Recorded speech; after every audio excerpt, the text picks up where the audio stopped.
Mana shu Namanganda bo'lgan Ahmadxon degan katta bir domla ustozi kul odam bo'lgan. Shu odamni aytib beradi ustozlar. Yoshligida o'qirkan har kuni ertalab uydan chiqib, onasini oyog'ini o'pib ko'ziga surtib turib chiqib ketar ekan. Har kuni shu ekan ishi. Namanganda o'qish tugatib Buxoroga boradigan bo'ldi. Ustozlar Buxoroga borasan desa, xo'p debdi-yu, Buxorodagi madrasaga. Ammo boshqa tashvish tushibdi. Men har kuni onamni oyog'ini o'pardim. Endi Buxoroga ketsam, qanday qilaman endi? Onani olib ketib bo'lmasa. Hayoliga bir fikr kelib, yumshoq sariq turpoqdan yumshoq loy qildi. Olib kelib, onajon, shuni bir bosib bering debdi. Onasi shunday bosib beribdi. Izi chiqibdi. Obto'ga chiqib quritib xaltasiga solib Buxoroga olib ketdi. Har kuni ertalab darsga tushishdan avval shu izni olib bir o'par ekan, keyin kelar ekan. Uni o'rtoqlari, sinfdoshlari ko'rib, "Nima o'pyapsan? Bor ishing bo'lmasin." Ustoziga aytib qo'yishdi. Ustoz xaltani olib tush debdi. Olib tushib qarasa, odamning izi. Kimning izi bu debdi.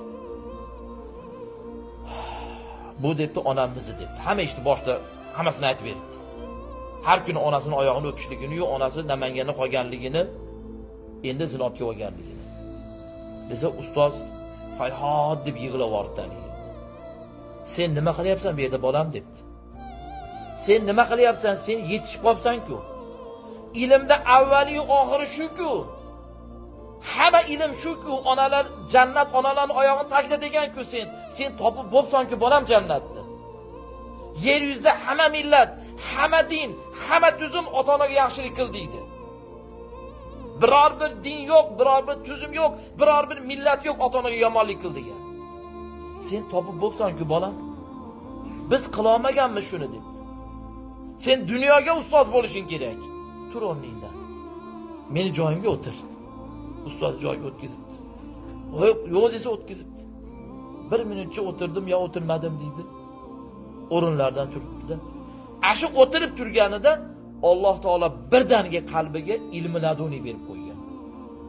Ilmi laduniy nima? Bir lahzada Xudo sizga hamma ilmni, hadis, Qur'on, fiqh, nima ilm bo'lsa hammasini solib qo'yadi. Bir lahzada olim bo'ldi. Qaytib kelibdi Namanganga. Hammaga dars o'tgan, ustozi kul degan maqomda olgan, hammani ustozi degan. Eshigin tagida mana o'sha vaqtda eng rahbarlar yuradigan mashina 24 Volgalar, eshigin tagiga Volgalar kelib turar ekan. Hamma u kishiga muntazir ekan. Ertalab chiqar ekan, yoshi 60 dan o'tgan o'zini. Onasini oldiga chiqar ekan, shundoq turar ekan. Shundoq qilib turar ekan, qo'lini qovushtirib. Onasi, "Bolam kutib qoldi, siz chiqing. Ho bolam, katta odamsiz endi, olim bo'lib qoldingiz, kuttirmang." "Yo'q" dedi ekan. "Ho bolam, qo'ysangiz endi kichkina odam emassiz." "Yo'q."